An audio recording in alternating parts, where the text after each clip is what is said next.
Hey there, I'm Lee Ullman here with some big news from the National Young Farmers Coalition. We're partnering with Heritage Radio Network on a special season of The Farm Report. It's all about what's happening with the Farm Bill and how it impacts farmers and eaters. I am growing diversified vegetables on land that's been in our family for 150 years. And so with the pandemic, gentrification, property values going up, we had to sell the land and we lost it. Join us as we uncover the untold stories behind this massive piece of legislation that shapes how we grow our food, what we eat, and so much more. The problems we have had, those are things that come from earlier Farm Bill and USDA policy, right? Like Earl Butts, get big or get out. You know, it's my responsibility to know not only what I'm eating, but then like how that all came to be. And realize like, wow, like this piece of legislation, all this money, like it's technically something that I support as a taxpayer. While Congress debates the next Farm Bill, this is not just an invitation to listen. It's a call to action. Be part of the conversation. Subscribe to the Farm Report on Heritage Radio Network, wherever you listen to podcasts. Today's program is proudly brought to you by Whole Foods Market. Visit WholeFoodsMarket.com or download the Whole Foods Market app to learn more and find the store nearest to you. You're listening to Heritage Radio Network. We're a member-supported food radio network broadcasting over 35 weekly shows live from Bushwick, Brooklyn. Join our hosts as they lead you through the world of craft brewing, behind the scenes of the restaurant industry, inside the battle over school food, and beyond. Find us at heritageradionetwork.org.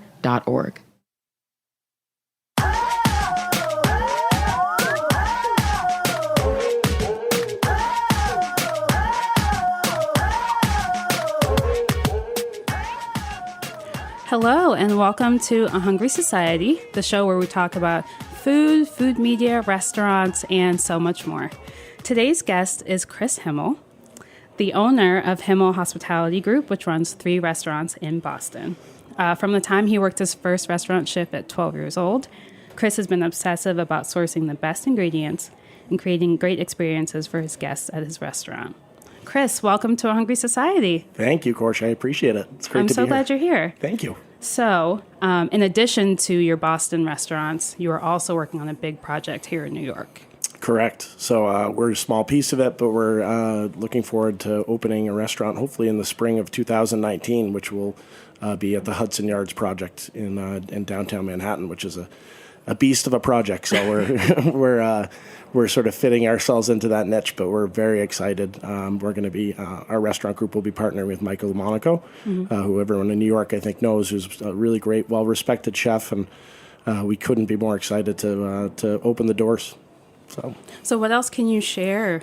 I know it's still a year or so off. Without having our marketing department, come down and strangle me right here. Right. I think that what I can share is that our concept is going to be more of an American grill, classic American grill, which I think really plays to Michael's strengths. Michael was a chef at the 21 Club years ago in New York, and now has a restaurant, Porterhouse, at the 4th floor at Time Warner Center, which is, again, it's a steakhouse, but it's really a reflection on Michael's attitude, spirit, what he does best, which is really just making approachable, really understandable food, but doing it at a really high level. And that's what we're going to hope to do at this restaurant. So awesome. Yeah. So I read that you started your restaurant career at 12 years old, and not like picking herbs or anything. You started behind the bar. Yes. At 12. Yeah, which would probably bring the police in today's day and age pretty quickly. Right. I was lucky enough when I was younger to, I think it was probably more a reflection that my parents wanted to get me away from the table because I was so disruptive, but they saw that I really loved being around the atmosphere of restaurants. And there was a bartender named Chuck Ellis, who at the time was really one of the better bartenders in Boston. And he took me behind the bar and, at 12 years old, had me, pouring sea breezes and all sorts of things where I think I made about back in the 80s, that was what it was all about, where, those TGI Fridays type drinks. But, I think one night I made over $100 or $200 tips. And, I think I was hooked. So I wanted to come back and work. I think they had to explain to me at that time that that's not appropriate for a 12 or 13-year-old kid to be working behind the bar of a restaurant. Not to mention, Grill 23 was located right across the street from the Boston Police Headquarters. So, so I think we probably wouldn't have too much luck today with that. But it was, obviously one of those moments that I really became hooked with the business and couldn't wait to get the opportunity to be in there, and I would, fight, scratch and claw every day to try to get myself in, and eventually started just, in the maintenance department, to prep cook, to, on the floor, to eventually working the bar, which was really exciting when you're over 21. So, Right. Exactly. But yeah, no, it was just interesting, upbringing, but I think that, like most people in our industry, I think that that's something that a lot of people can relate with. You kind of either you fall into the restaurant industry or you kind of grow up in it, Right. Because of the pace and the commitment and all that. And I think that I wasn't blind to the commitment that was in store for me, but I really knew that I wanted to do it, so I pursued it. So flash forward to today, where you run 3 very busy restaurants in Boston. How many employees do you have? We probably have over 350 employees. So Wow. between them, Grill 23 is a significant size restaurant. So that's probably, we have probably 50% of our employees are over at Grill 23. The other two, Post 390 is about 340 seats, so it's by no means small. But it certainly takes an army to run a big Definitely. 400 or 500 seat restaurant. So Right. so yeah, we have quite a few employees between the 3. And how do you work on? First of all, that's a challenge to manage a team that large. How do you tackle that as a business owner? Well, I think that when you have one restaurant and, my first jobs were, single operations. And so you sort of make it into your family. And that's, great. And you want to carry that over. But when you have, multiple restaurants and then you have, a number of employees that we have, it's hard to, be able to have that intimate connection with every single person. So I think you try to set the tone. You to steal a coin from, one of the people that I admire most in the business, Danny Meyer. I think that you hire the individual over the professional, meaning you try to surround yourself with really good people. And if you do that, I think that that helps sets the culture for what goes on. And we really do try to set the tone from the top to the bottom and have everyone interact. So we do things like having a charity that we started, Farm to Change, which essentially works with the Boys and Girls Club. We started a group of community gardens, and our chefs would come in and work with the kids to take fruits and vegetables from the gardens and make great food and teach them about the benefits of healthier eating. That started with about 6 or 7 kids in the program in Dorchester. And 5 years later now, we just signed on our 8th club, and we have over 400 kids, I think, in the whole program. Oh, wow. I find that in this business that we work so hard and our hours are off and we're working holidays, and it's very easy to, sort of go to, when you want to give back to it's hard to find the time, but when you do, a lot of times that's through going to events and things and cooking at events, which is great in its own right. I think that we wanted to do something that really gave our people the chance to get, hands in, really get their hands dirty, get into it and make a difference with what's going on. So we encourage everyone from the executive chefs to the, to line cooks, to everyone on front and back of the house to participate and to get involved and to give back, because we do think it's really important to do. So, and I think that things like that, you have to send a message to your people what you value as an owner and what you value as a restaurant, and put yourself in a position with people around you that share those values, and try to build a team from top to bottom. And then my job is to I have a pretty great job, actually, which is to be really just be nice and inspiring and support people and, build teams, which is really what is the thing that I love the most about what I do. Right. Right. So that kind of leads to my next question of, as someone who runs multiple restaurants, how do you make sure that they're equitable? How do you make sure that they're, taking care of everyone from top to bottom? Yeah, I think that's probably one of the most important questions and probably one of the most difficult to answer questions that we have. We're all watching very closely with what Danny's doing, and there's a lot of people in Boston that are doing making real great efforts to try to make those changes. I think there's no question that I think everyone can agree that there's a unfair disparity between people that are in the front making tips versus people that are in the kitchen and producing the great food that everyone enjoys. for us, we're really like a lot of people. We're kind of weighing our options and figuring out what's best. I mean, there's merits to what's going on with today with things that people are doing, and I think there's still some question marks. I think that nobody's going to take away from the spirit of what Danny and everyone are trying to do. I commend them for being the pioneers and doing it. What we've had from giving polling some of our guests and just watching what's unfolded. It's about communication to the guest and the perception of the guest. So, to do the pricing aspect of it, I think is certainly fair, but where that money goes and, what the guest and the consumer perceives of that and the transparency of that, I think causes a little bit of concern on their part. And with the competitive environment in Boston, such that it is, we are trying to be careful of balancing. I mean, we want to do the right thing, and we feel like we've, over the last 35 years of being in operation in Boston, I think no one would say that we haven't been really fair to our employees. We're always compensating to the best of our ability. Our people generally are really well compensated, well cared for, well appreciated. But we also acknowledge that it's an industry thing, and I think that we're going to, as an industry, we kind of have to come together, and you have to be willing as a group to kind of go head on into it. That's why I commend people like Danny, who maybe are setting the blueprint for that, so that we can all jump into it. But for us right now, I think we're watching very, very closely. At both sides. I think we're watching the positivity that's coming out of it, and I think we're our eyes are open to some of the concerns that people have, and we're trying to come somewhere in the middle and do what's right. So speaking of Boston, you have a background in developments and real estate and working with that, and we were talking before about how Boston in particular, but this is true of other cities in America, real estate plays such a big role in the restaurant industry, and where you can open restaurants and where you can't, and the kind of concepts that can be opened in certain spaces. And Boston's in this really strange place right now of trying to balance all of that out. What do you think of that?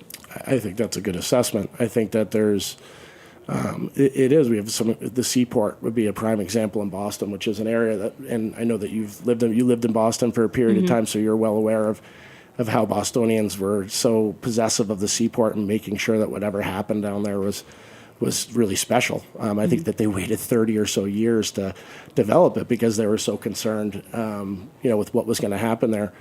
But, like in real estate and like in business, I mean, that's valuable land, and developers will say that the cost associated with, acquiring that land and developing it requires that they charge a specific rent. And a lot of times that rent is going to be too far out of reach for independent restaurateurs or people that are, first-time restaurant operators and things like that.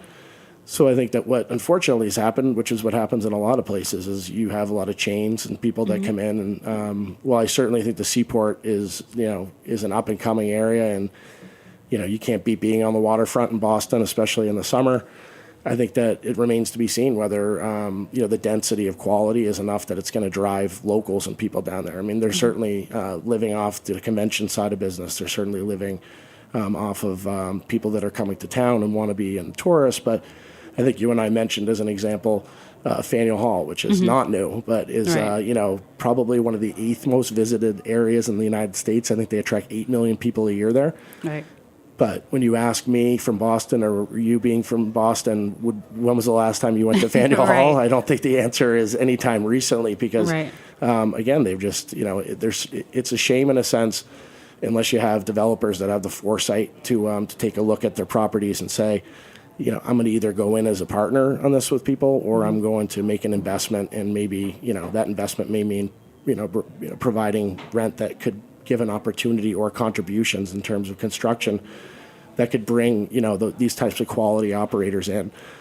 I don't know that you have the same problem in New York, because I think that New York's big enough, and I think that there are developers like at Hudson Yards with related companies that are taking a look at it, and they know that if they're going to get their price per square foot for their condominiums, or if their office space is going to generate a certain amount, then they need to bring in those really great operators. And not that Boston isn't world-class operators, but when you have people like Jose Andres and Thomas Keller and people like that are going into properties, David Chang, and people that they're they've kind of figured out a little bit of that, but it's the same everywhere. I mean, it's just always that fight. I mean, where we are right now in Brooklyn, I think is a great example of, or Portland, Maine, of people that have, gone up and pursued, opportunities in places that, they can, and the market's there.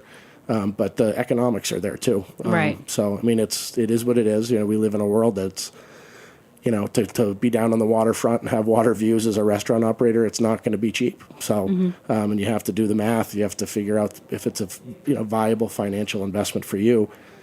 And I think that a lot of times what happens is the chains come in and they're willing to pay big bucks. And so you can't blame the developers, but you hope that, people have enough, foresight to see that, especially the seaport and places, we're creating communities down there. So, and we want it to be a local community. We want to, encourage people to come down who are in the neighborhoods, and we want to give them something. So there is a place, 4 Point Channel, down the street from the seaport, and that's kind of become to me this place you see, a lot of local operators popping up there. But, they're, refurbished warehouses and things like that, so that, so they're getting able creative to get with the spaces that they can get. Yeah, and they weren't building out, entire structures that were built around selling condominiums or selling office space or leasing office space. They're built as, maybe a 25 condominium co-op that was going to have a restaurant at the base. So it's an interesting landscape for sure. Yeah.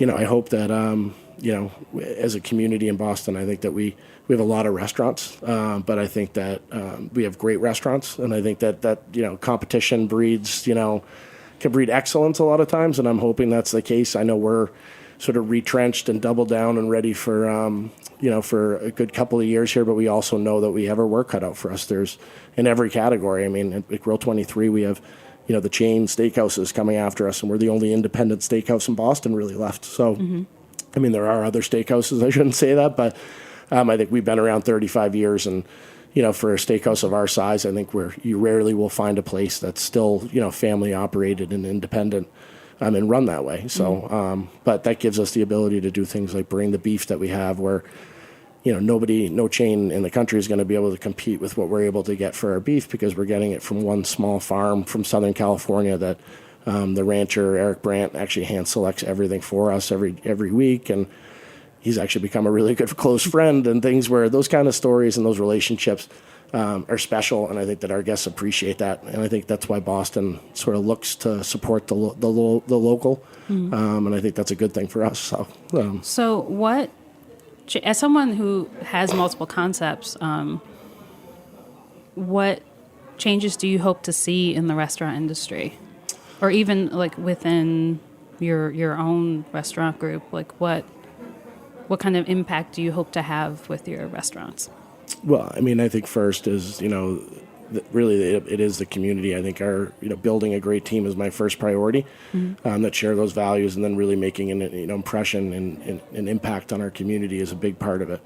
That could be from having the pride of, being able to bring the Grand Award for Wine Spectator home to Boston, this past couple of weeks, which has been great for the city, but also, making an impact in our neighborhoods.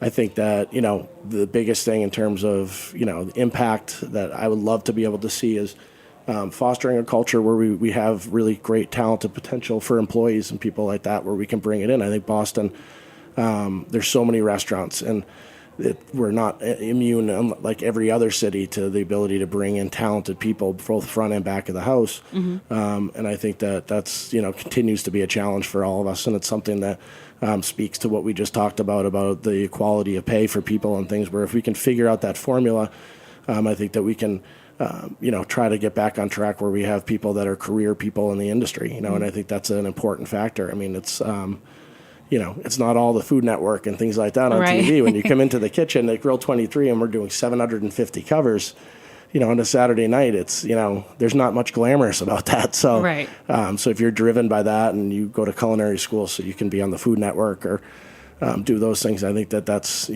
prevalent in our industry, certainly. So I think that, overall, the young society, the things like Instagram and things like that, and keeping people's attention, I think it's great that, new places open every week. And I'm the same way. When a new one opens, I'm the first one to want to go check it out. Yeah. But you also, and maybe it's just because I am older and we have we have 3 restaurants. Harvest is over 40 years old and Grill 23 is about 34 years old. And our youngest, our baby, Post 390 is about 8 years old, which isn't much of a baby anymore. But, you work so hard and you have teams of people that are there putting their heart and souls into what they do. And, it can be deflating a little sometimes when people just, oh, you're not new or, you're not the new person on the block. But it can be really fleeting and fickle that, a lot of those new places may not be around, recently where it'd be nice. I'd love to see people take a look at some of these classic spots and appreciate them. Not just our restaurant, certainly, but places like Mistral in Boston or even places like, Balthazar doesn't, skimp on business, but that's a classic, place that no matter what opens or what French brasserie opens in New York, everyone's going to love Balthazar. So, I'd love to see that kind of thing. I think that's what we drive for is we don't necessarily want to be trendy. We want to be timeless. That's kind of what we stress to our team. And that means that, we may not do the foams and the molecular gastronomy and things like that, but we're trying to just do great, honest food and trying to do it really consistently and provide, excellent service that matches the food.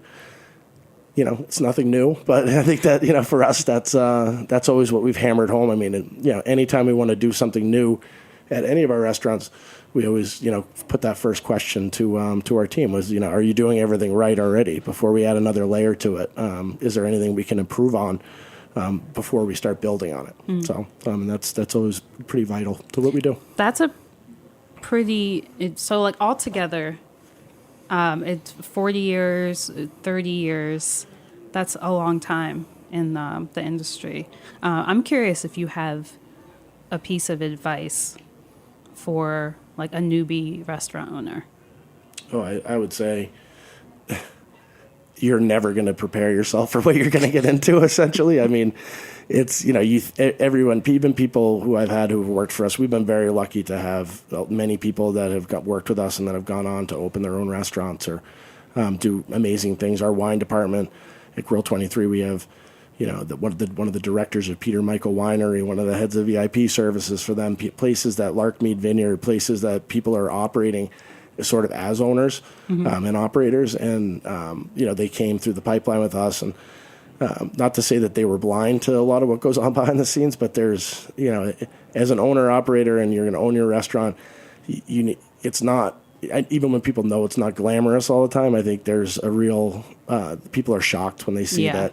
I mean, it's a 24-hour a day, 7-day a week, 365 days a year. It's like having a baby. It really is. You essentially worry about it all the time. You worry about the people involved. Are you spending enough time there? Being here in Brooklyn right now, all I'm thinking about is that I have to get back on the train and go home tonight because I got to be back to our restaurants tonight. And you just want to be there all the time. You don't want to let people down. And so it can be a bit lonely sometimes. You can sort of feel like you're on an island a bit that, you spend a lot of your time trying to make everyone around you happy. And at the same time, you're trying to, hold the ship up and do the right thing. And, not to mention the financial aspect of it. I think that's something that if I gave anyone advice, probably for me, it would have been when I was in college to pay attention during my accounting classes. But I think that most people could benefit from, any sort of business classes you can take. Accounting and just understanding the financial side of the business is so essential. We've been really lucky to have a gentleman, Brian Summers, who's worked for my family for about 30 some odd years and is our CFO and our partner. And I think that anyone who's worked at Himmel Hospitality would tell you that he's the backbone of our restaurants. I mean, he gives us the ability to make decisions and have real-time information to react to that make it so that we can do what we do. But to get that information means structure and organization and, sitting at a desk long hours and making sure that all your batches and your daily reconciliations are submitted and inventories are submitted on time. And, when you're a restaurant operator, it can be very easy to let those things slip. Yeah, I think I said it last night to someone that, at Grill 23, there's a million things going on just to get ready for service in a restaurant of that size. And you can find yourself very quickly getting to the point where you're sort of not an autopilot, but you're trying to get the everyday things done to get up, and everything else kind of falls by the wayside. That may happen for 2 days, 3 days, and suddenly you're a week into it, and I haven't updated behind. my inventories and things like that. And it's hard to balance that day-to-day versus the long-term structure, which is, I think, and that's the difference maker to me, is the people that last are the ones that have a game plan and stick to it and are organized and structured and look long-term and plan long-term rather than just react. Because when you react, a lot of times if you don't have that information up to date, I find that you can really find yourself pretty quickly in a position not to be able to react quickly enough. Right. And this industry changes every day. Right. And I think that the tipping aspect of it with Danny, and as an example, is certainly one of those examples. I mean, we're all waiting, They're watching bated that breath information today. very closely. Oh yeah, I mean, and we want to react in a lot of ways. I'd love to be able to find that formula that's going to bring this back into an equality situation from front and back of the house. But I also don't want to make a move that potentially the state of Massachusetts may find not equitable, questionable, or, and things like that. Where we've been at this long enough that I think we've seen it all in a lot of ways in changing landscape. This we've never seen. I mean, and I think that this is a potential to be a great thing for the industry because even when I was a teenager, I used to scratch my head and say, why are the people, when they're not making way why, more money. Why are the people making an hourly wage versus this or that? I mean, Thomas Keller's put, I think, all his people on salary and things like that. I mean, that's incredible. But, Thomas is operating, a multiple course tasting menu that's, hundreds of dollars and things like that, where I think when you're running a small 60-seat restaurant or you're running an oyster bar in downtown Boston and things like that, you have to make decisions that impact you, and that you may be able to do that in that restaurant. But then when you have 3 restaurants and you have, over 1,000 seats, when you make a decision like that, you better be sure that it's going to, that you're doing it all right, and that you're, that your heart's in it, but that your head's in it as well. So, and that's what we're trying to do. So it'd be bullet points maybe of have a good accountant and what was it? Have a good accountant. I would say then definitely take some accounting courses so that you can know that what your accounting's saying. Yeah, exactly. You're having a baby and you need an accountant. I think, I mean, I don't have any kids, but I have, I have many, nieces and nephews, and my best friends, everyone I've seen it. And I think that what I can equate it to from a distance is it is very similar. I mean, I think I didn't sleep when we opened Post 390 for like the first week that we opened. I think I slept in the banquettes there every night, and you just much like having a kid. I mean, you're a zombie for the first 3 to 6 months of operation, but then to be 8 years removed, and then certainly from the benefit for me of being a part of some of the things at Time Warner Center and coming up at Hudson Yards, I've it's an addiction. You kind of get to the point where you basically say, that crazy feeling, I want that back, because you want that feeling of excitement when you've, accomplished something and opened something really special and been a part of a team. I mean, I played sports my whole life. That was always a big part of what I did. And what I loved about it was that aspect of team and the connection of community with everyone, and just, feeling like you're all working towards a common goal. And I think that's partly what draws me to restaurants, is that I really feel like I, have 3 of those teams, and we're all together as well. Awesome. So we're going to take a quick break. Sure. And we'll be right back with more Hungry Society.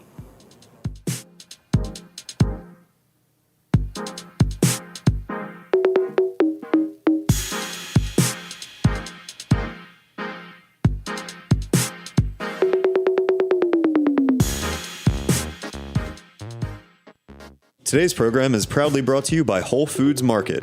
Whole Foods Market believes in seeking out local, fresh, and seasonal food, and in supporting local farmers, makers, and the community as a whole, economically and agriculturally.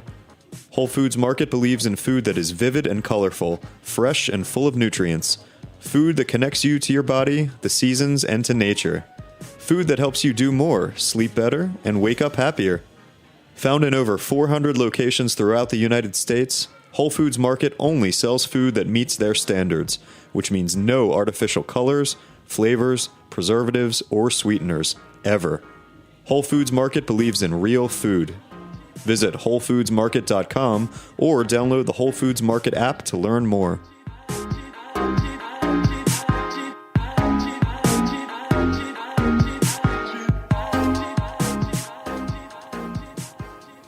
All right, so we're back with more A Hungry Society and our guest, Chris Himmel of Himmel Hospitality Group. We're going to switch gears a little bit from talking about your restaurants to talking about restaurants in general. Do you have a favorite restaurant at the moment? It's hard. I'm always one of those people that I fall in love with the one I went to last that I love. So my memory doesn't go back that far. But last night I was reminded of how great the Modern is in New York. We went and had dinner at the bar, which has that different, a little bit lighter menu. And I just, fell in love with it all over again. I think that obviously they're the group that operates it, Danny's group, does, second to none. But what I also loved about it is I think the service staff there is just, out of this world. I mean, I think being in the business, I pick up on those little coaching and training things. I think one of the things that struck me is I think that they really train their people to have a connection with their guests. They brought out sort of a mid-course for us, which is this beautiful little finger sandwich, grilled cheese with tomato soup.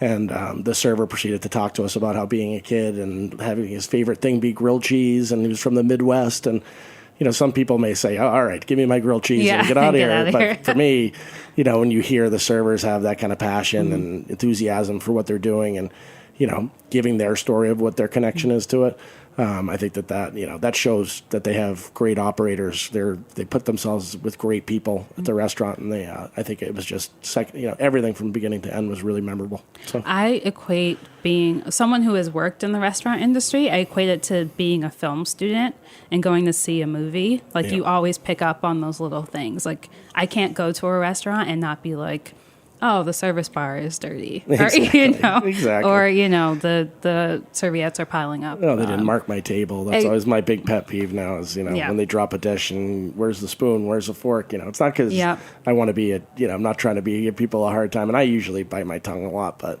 for the most part, we all, when you grow up or you live in it like we all did, you pick up on it. So there's not much you don't.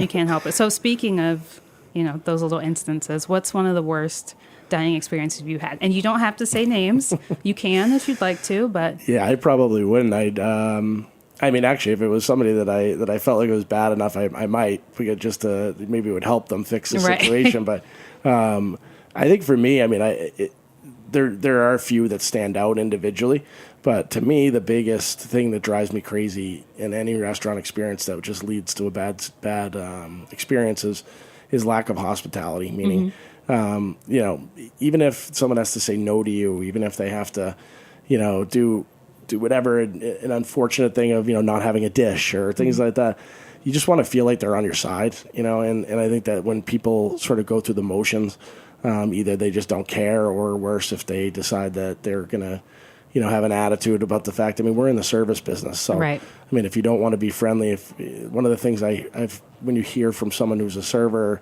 or interacts with people, I don't like people. Well, you're in the wrong business. So, so I think that I think I had one particular that was actually down in Florida.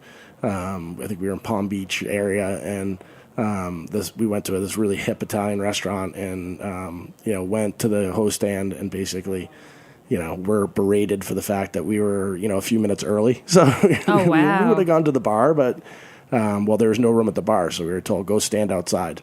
So we stood outside. You were told to stand outside? They'll come out and get us when they're ready. But there were like a lot of celebrities and people at the bar, so we were like, maybe we're just not cool enough to be at the bar there. But the thing this was an especially bad experience because on two ends. Number one, the server came over, and the first thing that he said is, "You ready to order?" And never greeted the table or anything like that. And usually, again, I'll bite my tongue, but we were with our family, and we sort of just looked up and is there anything special tonight? Like, okay, get your food and get out of here. Can we see a wine list? Is there a drink that we can have?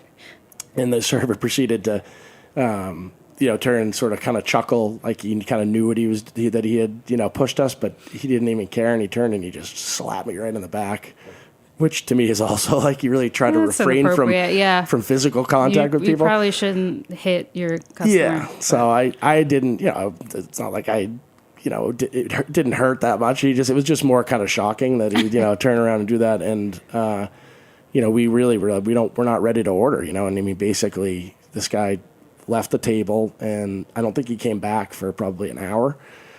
So when we finally we got up and tried to get a manager. The managers pushed us off, all that. So it ended up being, it's hard to call it a meal because we actually got up after an hour and a half and we left. Oh, wow. Because we just, couldn't take it anymore. Couldn't take it. And, I think we had gotten a bottle of wine. So, we basically were like, we don't want to leave, fully expecting them to, say, it's what I would do is, especially if I would hope something like that would never happen, but in our restaurants, but, basically maybe comp the wine or, right. Do something, maybe get a card so you can reach back out to them and apologize or whatever it may be. But, their thing was, if they felt like we were trying to get up and leave without paying the tab for the wine. So not only did we get a great experience, but we almost felt like we were treated like criminals all the way out because we couldn't get anyone to come to the table. I was trying to go up to the host stand to say, if you want me to pay for the wine, I'll pay for it, but we're getting out of here. It's been an hour and a half. Oh, wow. And I think even the server tried to come up and get in an argument at the host stand because he saw that we were leaving, and I think he thought he might be in trouble.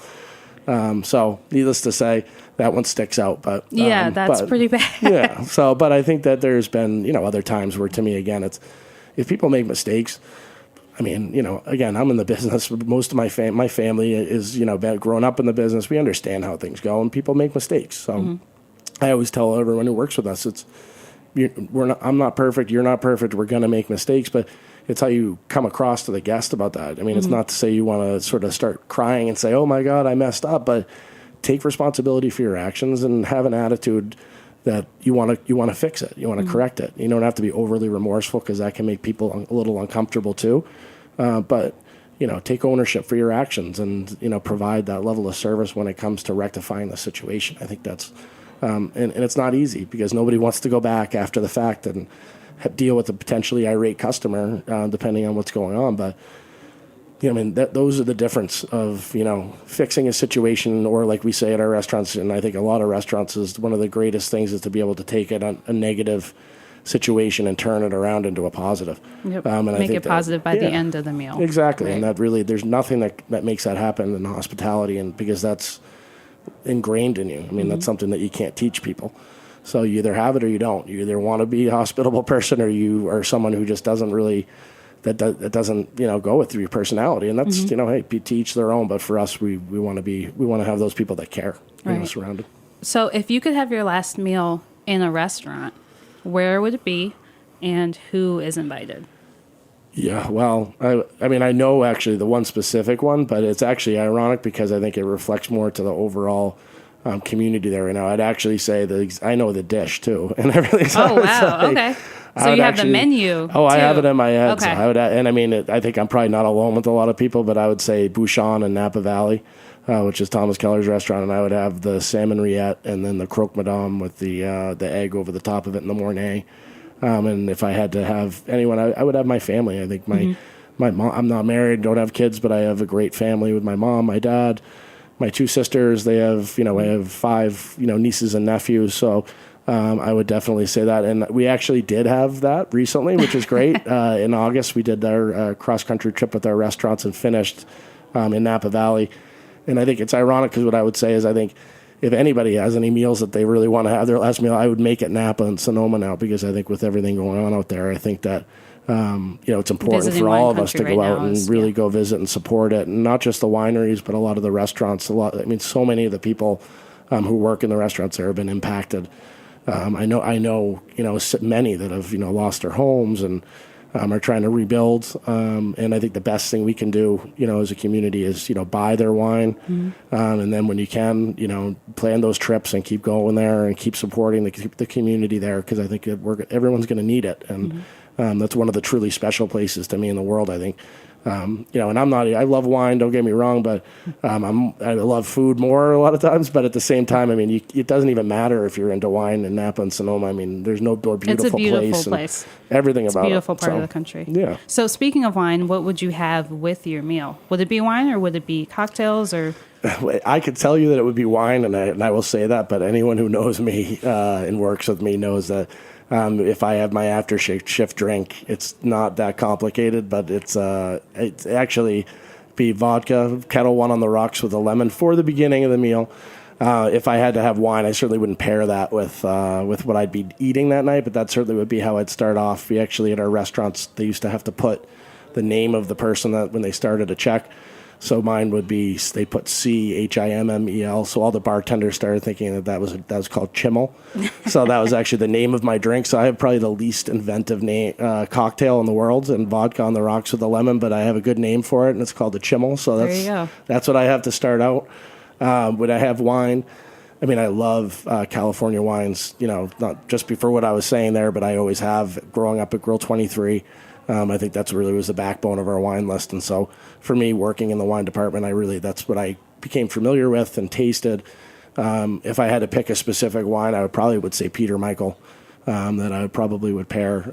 Certainly they're, one of their blends, or certainly I think anything they make is fantastic. But we recently did a wine dinner with Larkmead Vineyard as well, which is in Calistoga. And I think they don't make a lot of wine. They're very lowly allocated wines, but they're rated at the top end of the market. So I think that's I think that I was just blown away by the quality of their wine. So I would probably put that with anything meat related. So nice. Yeah. Well, that is our time. All right. Chris, thank you so much for coming. Thank you for having me. Yeah, It was great to talk to you. You as well. Thanks so much. Thank you so much for listening, and we'll catch you next week on The Hungry Society.